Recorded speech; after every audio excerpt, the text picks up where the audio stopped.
All right.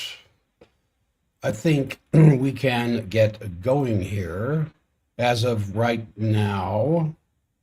All right. I think we can get the program going. Let me put that on mute. Good morning, everybody. You are listening to Global Affairs Unfiltered with me, Jack Stockwell. This is the latest update this 11th day of August, 2026, a Tuesday morning. And thank you, Paul, for what you just sent me, because that's got something to do with what I wanted to mention. Maritime war widens. Houthis strike the ship U.S. fires on Iran blockade runner.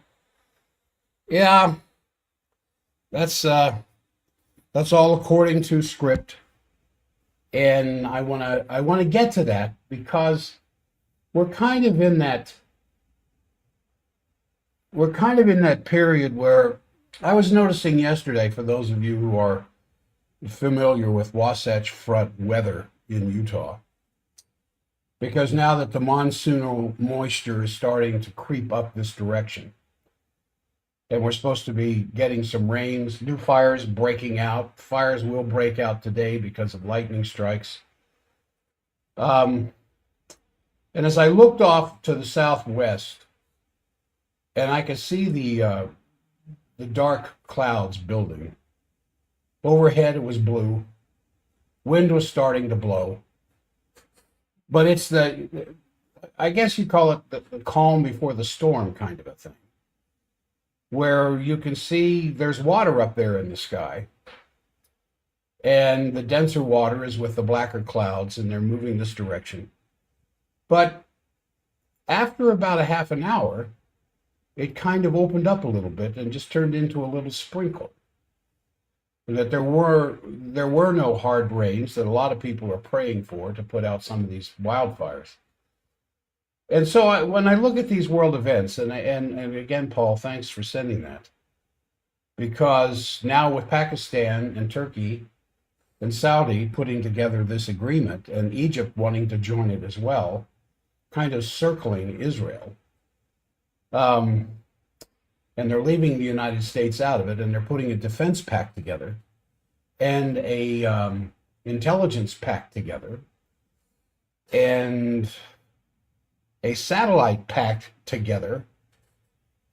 It's just, it just changes from hour to hour what is taking place, and the fact that Trump is holding off on a further attack against Iran. And then the big news this morning is that he jumped ship, and instead of leaving an Air Force One, and of course any airplane that he is in is Air Force One at the time he's in the airplane. It may not be the original, it may not be the one that was a gift from Qatar, but apparently when he was leaving this meeting there in Turkey, at the last second they took him off the plane and they put him into what was I guess a food service truck or something like that was attached to the plane. And everybody assumed he was still on the plane. And they took him to another plane because of some death threats. Well, he must get death threats every day. However, the funny thing about that, I thought, was whenever the plane finally took off, he wasn't on it, but the whole news corps was. And so imagine yourself as a reporter for a major news agency, and you find out they took the president off the plane and left you on because of a death threat against the president. It would just have to be a little bit unsettling. I can only see that as something funny. The press corps was left behind on a plane that might be under attack. Anyway, there was no attack, and everybody got home safe. And I just, and then his news release when he was back in Washington about how the United States has complete control of who goes in and out of the Strait of Hormuz. I, you know, I don't want to use the word insane, but it just, I don't know. I don't know. You know, nearly what, 5.5 months now since this illegal war against Iran broke out. Things are not going as Washington planned. Things are not going according to the 3 or 4 days of heavy bombing at the beginning of March that would make the entire nation of Iran capitulate to American and Israeli demands. Then here on last Thursday, Iran's then head of the Supreme National Security Council, Zogatar, announces the conditions under which Iran would be willing to reopen the Strait of Hormuz, because Iran thinks they have control of the strait. Yesterday, President Trump says the United States has control of the strait. And so I kind of believe what the National Security Council spokesman, Zogatar, had to say. That Iran controls it, because that apparently seems to be the case. Excuse me. And so he announced the conditions under which Iran would be willing to reopen it, which included damage reparations in the billions to Iran from the United States, unfreezing every last dollar asset that the United States and Western nations have frozen in their banks against Iran, and the permanent departure of U.S. forces from the entire region.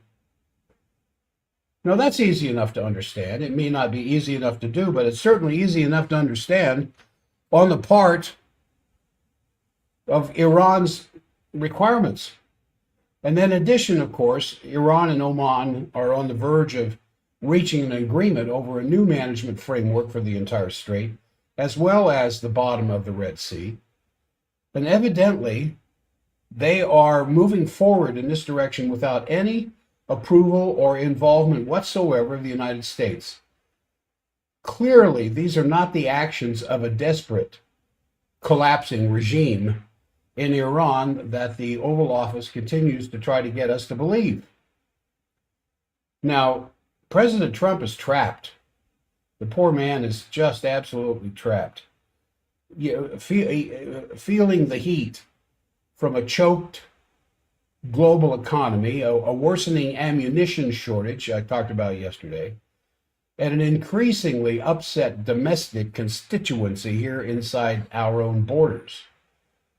And he has allegedly even considered dropping his demand for an agreement on Iran's nuclear capability, as long as the Strait of Hormuz is open again. Now, when can you remember President Trump, previous to 2 weeks ago, talking about Iran, always finished what he was saying about Iran, that Iran cannot have a nuclear weapon.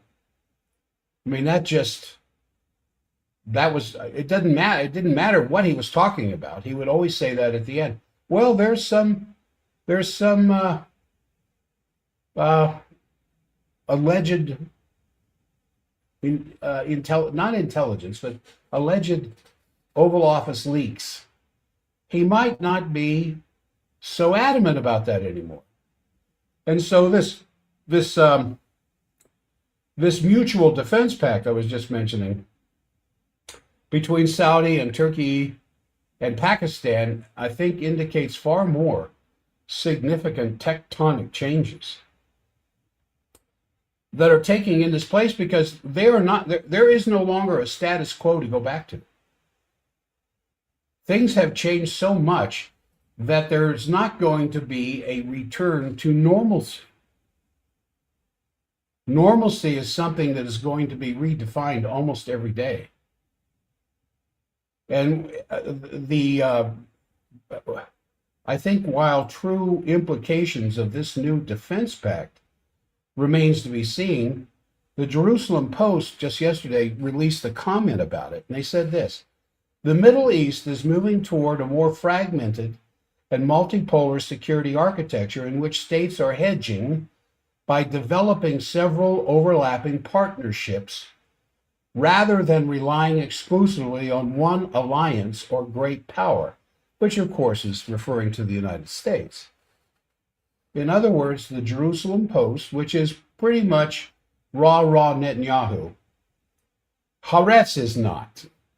Times of Israel, yeah, but Jerusalem Post is definitely rah-rah Netanyahu. And when it comes out and says, it looks like the various states, these are my words, of the Middle East are moving towards a new architecture instead of relying on the United States. So in this regard, I think it's useful to remember the words of National Security Advisor Zbigniew Brzezinski, who wrote in his book in 1997, The Grand Chessboard. He said this: in brief, for the United States, Eurasian geostrategy involves the purposeful management of strategically dynamic states and the careful handling of geopolitical catalytic states in keeping with the twin interests of America in the short-term preservation of its unique global power and in the long run transformation of it into an increasingly institutionalized global cooperation. So to put it in a terminology that kind of harkens back to the more brutal age of ancient empires, he said, the three grand imperatives of imperial geostrategy are to prevent collusion and maintain security dependence among the vassals, to keep tributaries pliant and protected, and to keep the barbarians from coming together. Now, he wrote that 1997. What's that? It's 29 years ago. Keep the barbarians apart from one another if you're going to maintain regional hegemony. Well, whatever ultimately happens, as I said there a moment ago, there's no returning to the status quo of former decades. I mean, it's, you know, if the United States pulls out, and they could, and President Trump will declare victory, the victory over the Iranians, victory over the Omanians, as the Strait of Hormuz would open back up again. And of course, it's going to be different because ships are going to be paying. Apparently, people will have to pay Iran for ships to leave the Strait. Ships will have to pay Oman for ships that enter the Strait. And they have the firepower to back that up. The world's greatest, most powerful military force cannot keep that strait open. Therefore, Iran has won the war. So whatever ultimately happens, you're not going to see things as they were previous to February 28.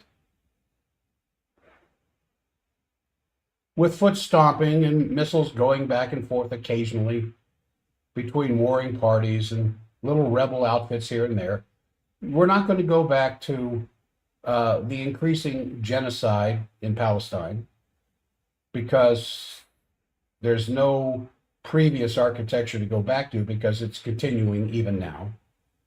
Genocide against Palestinians is continuing. The stealing of homes and lands and orchards and agricultural projects of the Palestinians in the West Bank by the illegal movement of Israel into the West Bank continues. But it won't be like you waking up like a year ago and it just people foot stomping and spitting and screaming and accusations. It's all changing. And when I heard that Pakistan and Saudi and Turkey. I mean, Turkey has the largest standing army over there. It's bigger than NATO's army. It's bigger than the German army. It's bigger than the Ukrainian army.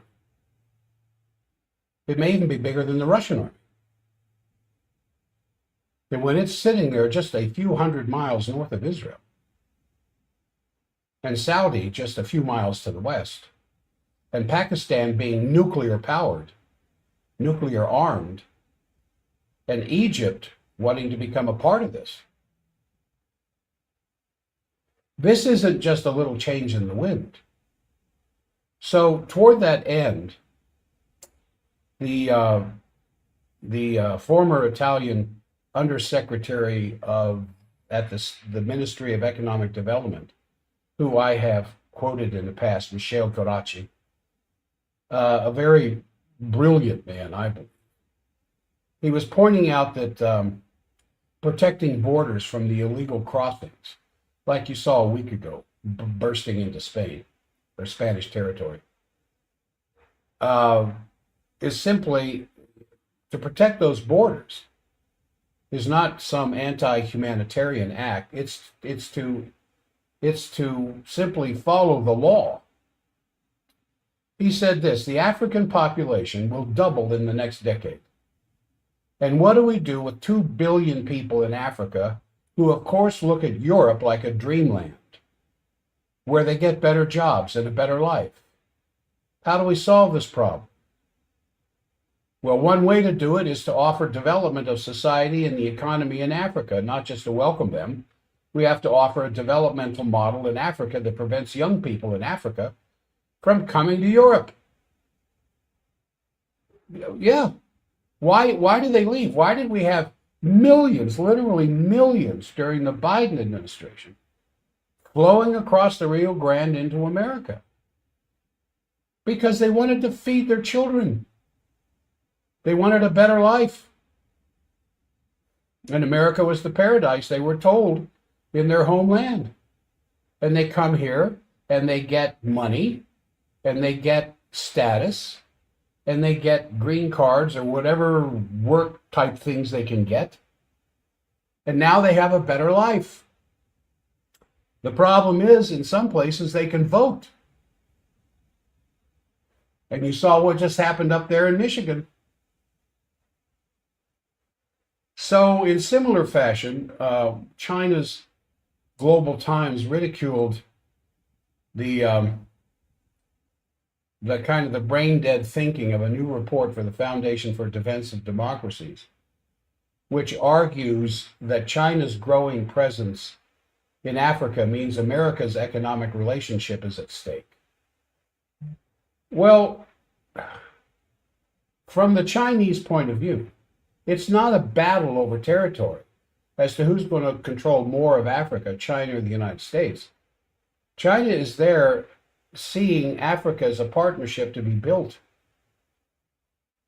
And the stated goals, the stated work, which is borne out by what is actually happening in Africa, is China helping the African nations to chart their own developmental path, building the manufacturing base, the regional trade rules, the institutional capacity that the Africans want on their own terms. And so China is down there building hydroelectric power dams, nuclear power plants, highways, airways, waterways, agricultural projects. Is it possible that the Africans might want to stay in Africa if they could make a decent living, feed their children, and have a chance for their children to go to university and improve their lives, rather than cross the Mediterranean, move into other countries where they're not wanted? Same thing with South and Central America. Now, in a report posted early yesterday, the Wall Street Journal claimed that President Trump has for weeks now been laying the groundwork for declaring victory and just walking away from the Iran war. including even his demand for an agreement on Iran's alleged nuclear programs, I said, if it fully reopened the Strait of Hormuz. Now, one thing to keep in mind, Iran is not going to sit down at a table with an American representative, especially Kushner and Witkoff, and work out a deal, because they've been lied to so many times now. They're not about to do that. And as I said here at the beginning of the show, Iran has already laid out the program to open the strait. They want billions because of the billions of damage that we've done to them. I suppose they would like an apology for those 166 some little school girls we killed on the first day. And they want all of their assets that are frozen to be unfrozen. Then they'll open the strait. Now, on the other side, Trump and crew are trying to put together an agreement to open up the straits, even though President Trump said yesterday the United States has complete control of the open strait as it is right now, where I think he said there's between 10, if I remember right, he said something about 10 to 20 ships are transiting the strait right now because the U.S. has the strait open. You need 10 times that much. You need 100 to 200 tankers and ships crossing through there daily, not 10 to 20. And so, who has control of the strait? Well, Iran does. That means Iran won the war. Now, President Trump, you know, this scaled back objective became more difficult when Iran insisted Saturday on its highest price yet for permitting the free flow of traffic in the waterway. And what is that? And I'm going to probably say this for the third time this morning, so it's not misunderstood or it goes unrecognized. In order for Iran to allow free flow, they just said this yesterday, and I don't know how many times they said it before. Iran said, we will open up the straits. The American troops have to get out of here. The U.S. naval blockade has to end. We want our reparations.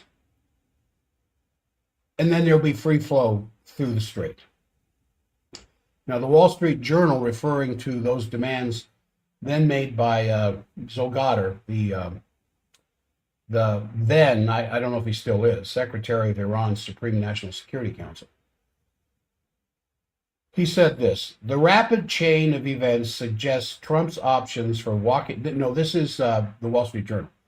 The rapid chain of events suggests Trump's options for walking away from the conflict have been narrowed.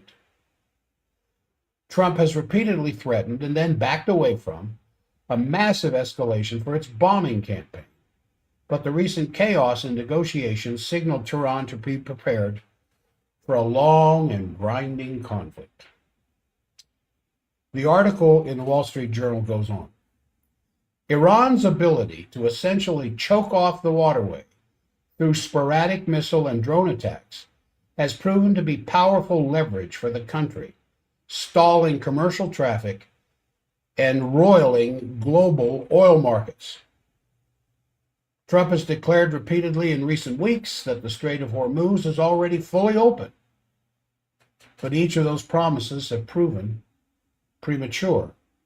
Now, with less than 3 months until the midterm elections, and the price of gasoline still much higher than it was before the war started late February, Trump has been looking for ways to tell the American public that the war is won.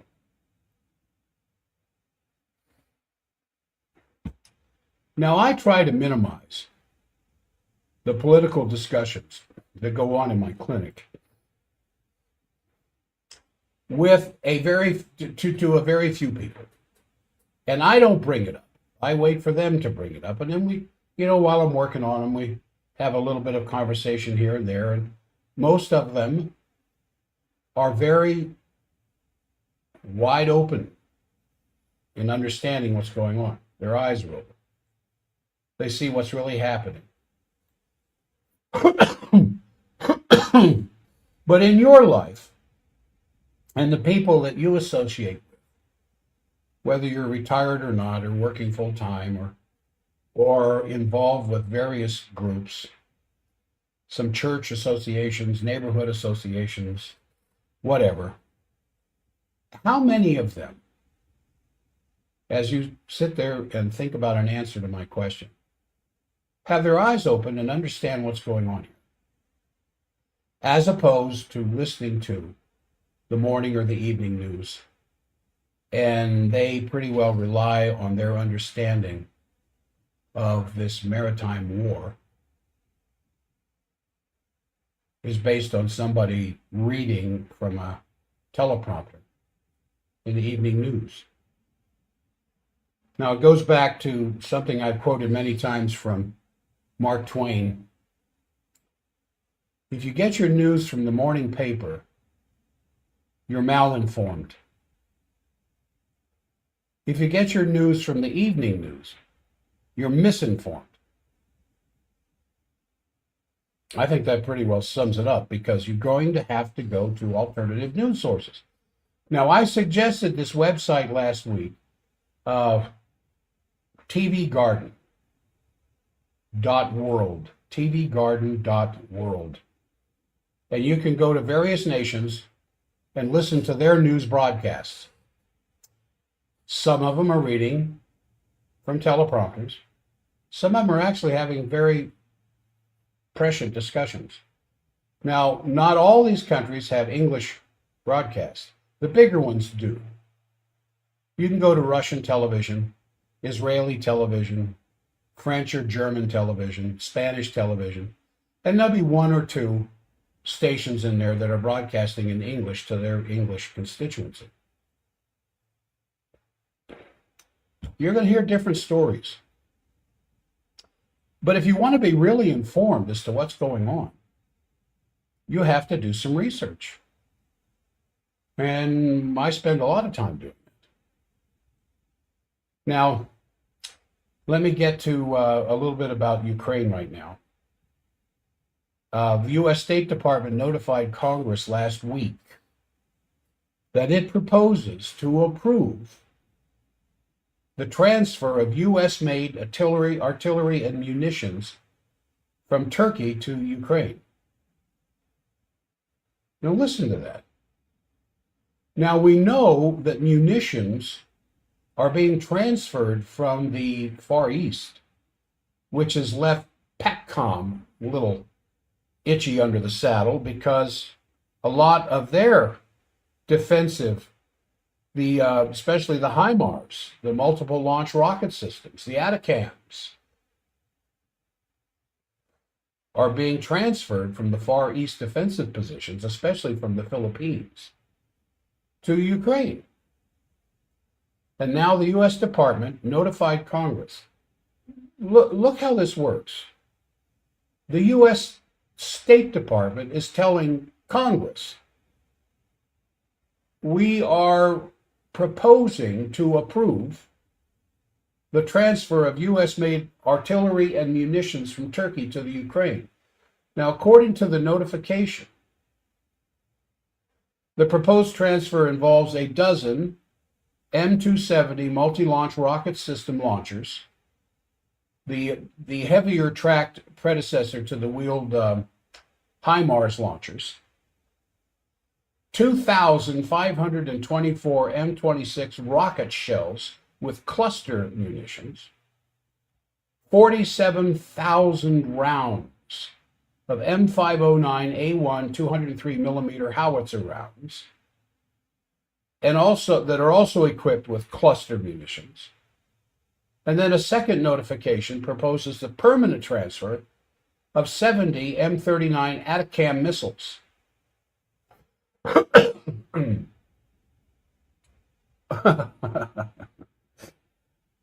And they come out. This is in the news. You think Russian intelligence isn't picking this up? Now, the relationship with Turkey and Russia, off again, on again over the decades. Does this make Turkey less of a target? Because Turkey being a part of NATO, and these are NATO weapons, does that make it less of a target for Russia? I don't know, but as for the stated reason for the proposed transfers, the news report said this: Turkey seeks to reduce its inventory of older defense articles to focus its financial resources on modernization and sustainment of existing systems. Ukraine seeks to acquire these systems to bolster its offensive and defensive fire support capabilities as it resists the Russian invasion. Ukraine already possesses munitions of the same or essentially similar type. So that makes it okay. Well, they've already got these things. We're just going to give them a few more. They're older, and we need to get them out of our stores because we're modernizing. All I can say is that the strategic situation is in rapid transformation. As I said earlier, the status quo is gone. What is going to be the new state of affairs really isn't yet determined because it changes almost hour to hour. It could be very bad, and it could go in a direction of long-term polarity chaos, or it could actually turn into a new paradigm of goodness. And between these two options, obviously, there's a lot of uncertainty. So the overall strategic situation remains one of the utmost tension, with the whole nuclear weapon debate hanging like the sword of Damocles over the whole situation. But if you look at the different regional theaters, it's very complex. And so when you look at the situation in Southwest Asia, where the back and forth by Trump, and it just changes day to day to day. 1 minute we're going to bomb him out of existence, back to the Stone Age, and then the next day or the next hour he calls off the attack. And according to Wall Street Journal that I was quoting earlier, it's basically motivated by Trump's desire to get out of there, to get away from the conflict or the war, and basically be in a position where he can declare victory. And so that the Strait of Hormuz is open, the nuclear deal is made. But since that's just wishful thinking at the moment, because in Iran, in the meantime, is very clear that the hardline faction that has control of the IRGC as well as the Iranian army, the whatever you want to call it, is clearly determined not to trust any dubious promises made by the United States anymore, given the record of broken diplomacy and so forth, even to the point of killing the diplomats when they're getting together to come up with some kind of peaceful accord between the two nations. So basically, Zolgater, from the National Security Council, said on Saturday the only way this thing can be settled, and I'm repeating myself, but I think it's important, so that any confusion that might exist as to who wants what from whom, he said this thing can only be settled when the United States pays billions of dollars in repair damage, that the American troops have to be removed from the region, and there has to be an end of the U.S. naval blockade, and there's some other things. So that's quite a list, but it's very clear. There's no vagueness. There's no reason. Well, what does he mean by releasing all of the sanctions? What does he mean by taking all of the troops out of the region? It's very clear. And it's also reported in the negotiations with Oman Iran has reportedly committed to preventing U.S. warships from passing through the Strait of Hormuz. Now, these, of course, are our original Iranian demands, but it's a very big, tall order for the United States, especially for President Trump, in the light of these demands, to make it look like he won. Now, again, I want to call your attention to this defense pact between Pakistan, Saudi Arabia, and Turkey. Why are they doing that? It's called a defense pact, so that they will be sharing in armaments. Does that mean Pakistani nukes will be in Ankara? Will Pakistani nukes end up in Saudi? Is this directed against Iran? Is it directed against Israel? In any case, it's kind of regarded, at least on the surface, very critical of Iran. Abraham Rezai, I think it's Rezai. Anyway, a member of the Iranian Parliamentary Security Commission said that the Saudis should know that a paper agreement between Turkey and Pakistan doesn't bring them any security, as the years of milking, the unilateral milking of Americans didn't bring them security at all. They had no security from the Americans anymore. And the Iranian foreign minister said that the trilateral agreement should be viewed as an indication of a shift in the way these countries in the region perceive security. He said these countries increasingly recognize that the source of the greatest threat to stability and security in the region is still Israel, not the United States. Because once the United States pulls out, Israel's still going to be there. So the Turkish foreign minister said this at the point that Egypt wants to join this trilateral and make it a four-nation pact. He said, I believe that at the next stage, Egypt will also be among us in the alliance. We already act toward each other as if we were alliance members. Now, there's a general assessment from a well-placed, well-informed source inside our country who basically says that the question is open and that the new pact is not anti-West.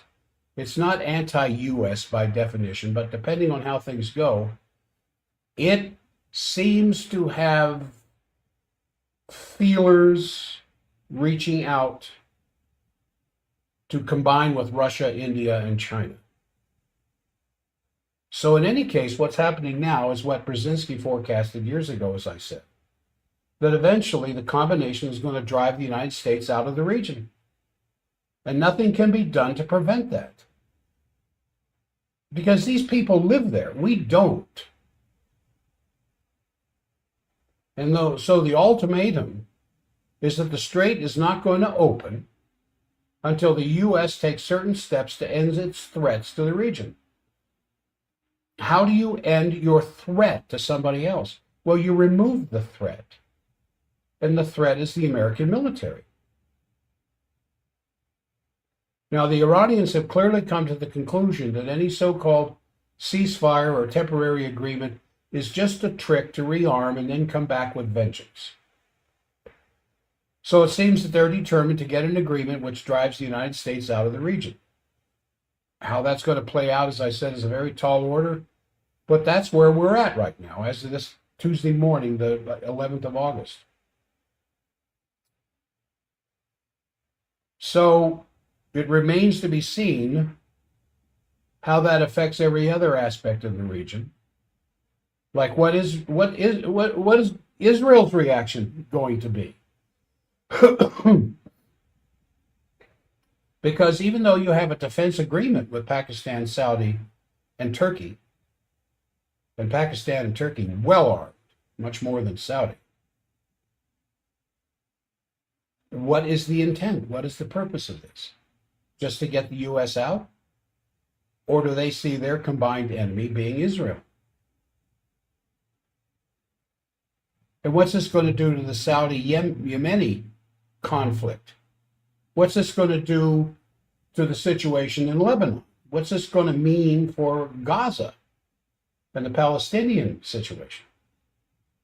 Well, a lot of open questions here, but if this would gain momentum and more countries in the region join, as it looks like Egypt may be before the end of this week, naturally, the big question then is, what are the Gulf cooperation countries going to do that have been bombed incessantly by Iran with the U.S. military targets?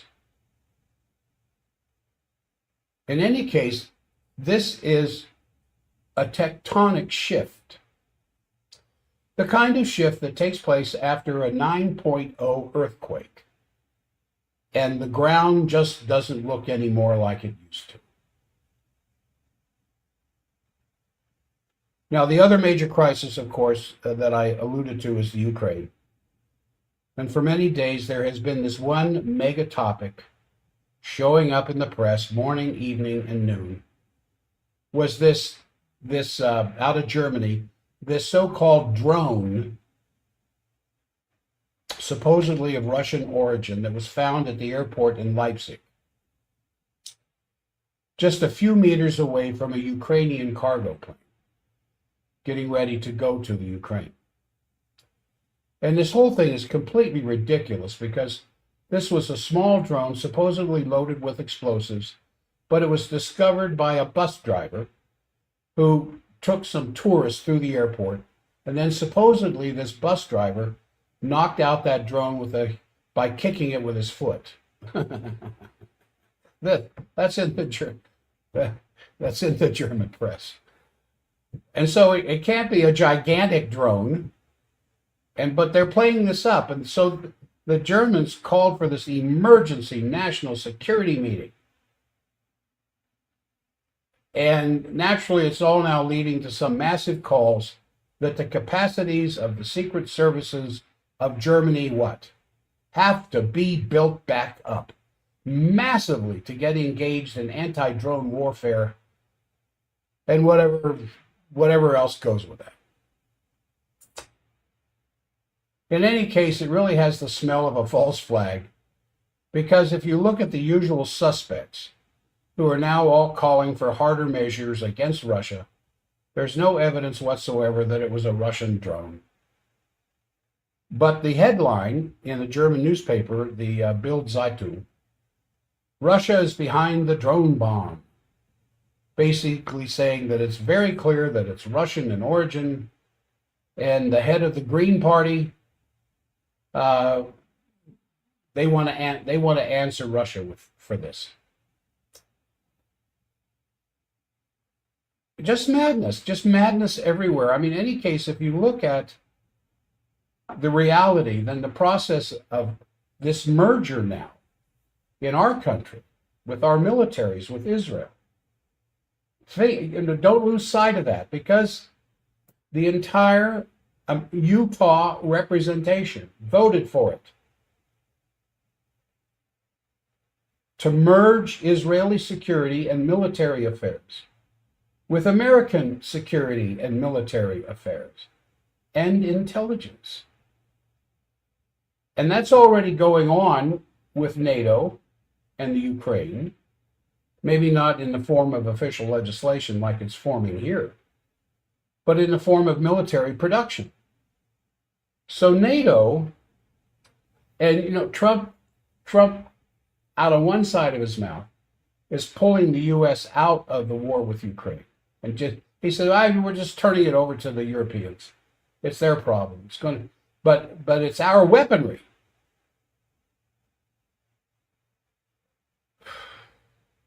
So NATO has gone into a transformation where the previous role, where the NATO countries would send weapons and finance the whole thing, and various kinds of assistance for the Ukraine. This has now become much more complex, because increasingly Western firms which are involved in development, production, financing, technological integration of weapons systems are now officially presented as Ukrainian products.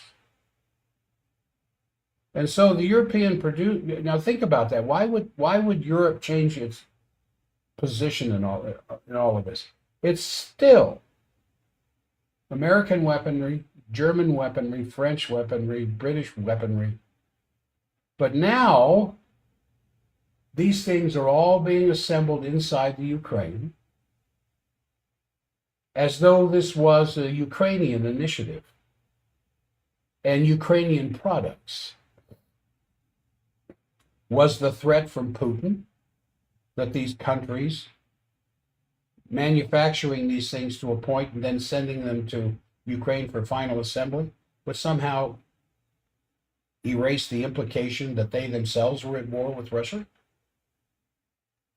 And so the European producer is integrated into the production chain, and NATO standards are integrated into the military infrastructure of the Ukraine. And of course, this is just very pleasing to the military industrial complex of Europe, especially Rheinmetall in Germany. That now it's changing the face of the West's war with Russia. The fact that the United States is at war with Russia. And so Germany now has a new flag to raise of increased militarization of their own country.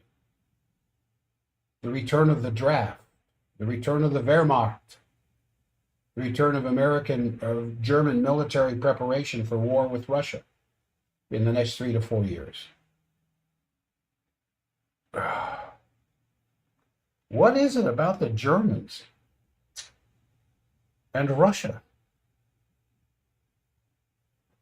I'm still trying to understand that myself, because in any case, there's already now a very far-reaching, deep integration of the military industrial production going on in Germany. And since modern warfare is not only depending on where the weapons are being produced, but the information behind it, because you're not just having cannons shooting cannonballs. You have very integrated, computerized, computer-controlled, artificial intelligence, very critical satellite positioning, GPS systems, where anything can go wrong, and how the different parties and countries are communicating with this massive transit back and forth of intelligence, digitally expressed, where you can sit at your computer and do all your Christmas shopping in one day because of the sophistication of the internet. Well, you take this to leaps and bounds beyond that, where critical thinking of various intelligence agencies, especially MI6, the Mossad, CIA, FSB, all the other groups, with access to much more information than you can get on Amazon. And this is taking place second by second worldwide. And so it kind of compels them to come together in some form of joint leadership system. And that all naturally gives everybody who participates in these kinds of projects access to technologies, technical know-how, industrial procedures, software, to get experience which will be lasting when this conflict finally ends, to a degree where the volumes of information and intelligence that was never available in World War II, or the Korean War, or the Vietnam War, or the Afghanistan War, or the Iraq War, or the war with Iran, of course, now is showing forth what intelligence, incredible intelligence sources at the tips of your fingers can produce. And so what you're seeing is an integration between Ukraine and NATO structures, even though the final assembly of all this stuff takes place in the Ukraine. Like the air defense the concrete weapon systems like the air defense FP7, the Swedish Saab Giraffe system, the French Groundmaster 400, the German systems, the Norwegian Kongsberg system. This is definitely something that's not being discussed anywhere in Western media. It's not even being debated in the parliaments of these countries because the military-industrial complex doesn't need it debated anymore. And the only debate in our country with the military-industrial complex is they come along and we need another 80 billion. And so what do the congressmen in both houses who are owned by the military-industrial complex do? Do they sit there and debate it like they debated Fauci? No. They give them what they want. There's no vote on it. It's just happening. And I think this is definitely worrisome because no matter what happens, these structures are now being created, these defense pacts that are controlled more by the munitions manufacturers than the parliaments of the countries that are paying for it. And so that makes it very relevant right now, at least in my thinking, of the merger between the United States and Israel. Because it's going to end up taking the same form. Are U.S. generals going to sit down with Israeli generals? Yeah, but you know who else is going to be at that table? Raytheon, General Dynamics, Boeing, the one that starts with an L.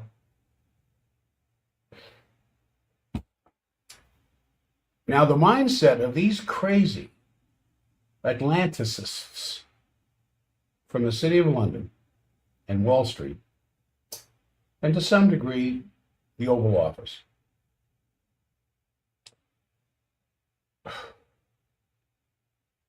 has been demonstrated at a press conference given by Zelensky recently in Belgrade. And a representative of the German FAZ, the Frankfurter Allgemeine Zeitung, very important organ of German press. A representative asked Zelensky at this conference here just recently, what can Europe do to help Ukraine? How do we kill more Russians? How do we kill more Russian soldiers?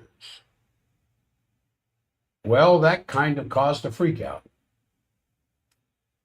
You know, I don't know there was that much of a freak out when Senator Graham said that. Oh, now we get to kill more Russians. Well, it was a couple of years ago when he said that. I wonder if he's had enough time to repent where he's gone so far. That's a subject for a weekend program at K-Talk. Anyway, this caused a real freak out because this cynicism, this coldness, how do we kill more Russians? With this so-called journalist implied that a limitless continuation of the deaths of tens of thousands of Ukrainian and Russian soldiers is just going to end up being collateral damage. And it's causing a lot of people to get quite upset about this. And he said the free world, this journalist asking Zelensky, said the free world is supporting that more Russians are being killed. And that is good for the world. Now, that was interpreted by everybody as an admission that this is a proxy war, while Ukraine never admitted that it's a proxy war, but always it's been a war between the Ukraine and Russia, which it clearly is not. This is not a war between Ukraine and Russia. If it was, it had been over with the first week.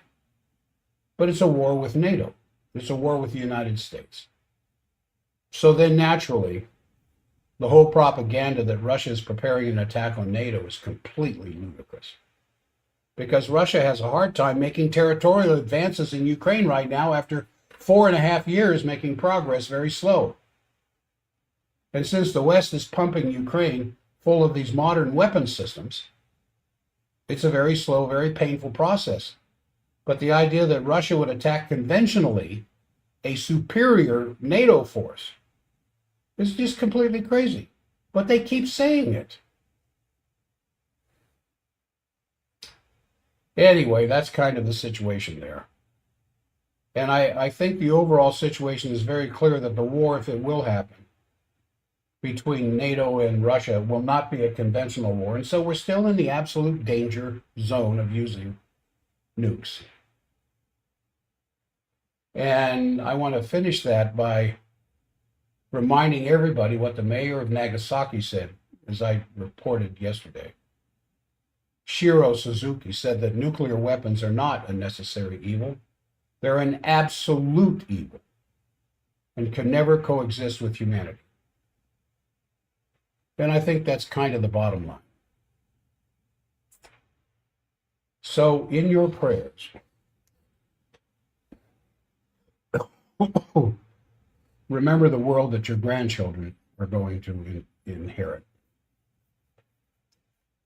Now, by way of what is going on with me, I'm going to go the half-off special, the half-off Christmas special is still going. I've got at least one or two people coming in on that today. And as my staff talks to them in advance, these are people who've been hurting for a long time. Now, I think tomorrow I'm going to see a car accident victim with a bad concussion. But almost everybody else has just been suffering from pain for a long time. They've learned to live with it. You don't need to learn to live with it. You don't need to live with it at all. A lady who has suffered, she's in her 60s. No. Yeah, she's in her 60s. Suffered migraines since the birth of her first child when she was in her 20s. Yesterday reported that last week she didn't have one migraine. Migraines for almost 50 years. And last week she went the entire week without a migraine. That's kind of cool. Because one of the things that got me into this work was severe headaches that I got from high school football. That I suffered until I was 40 years old. Until I came under this care that I now render to other people. Consultations are free. Which they have to be scheduled. You have to call the office 801-523-1890. 801-523-1890. And we'll sit down and talk. If you think I can help you, we'll take care of you at that point. If you want to continue, you want to go get a second opinion or continue to look around for alternative care, we'll still be friends. No problem with that. There's no obligation unless you want me to take care of you. All right, I think that's going to do it. Tomorrow's a health program. And gosh, there's all kinds of subjects I want to talk about tomorrow.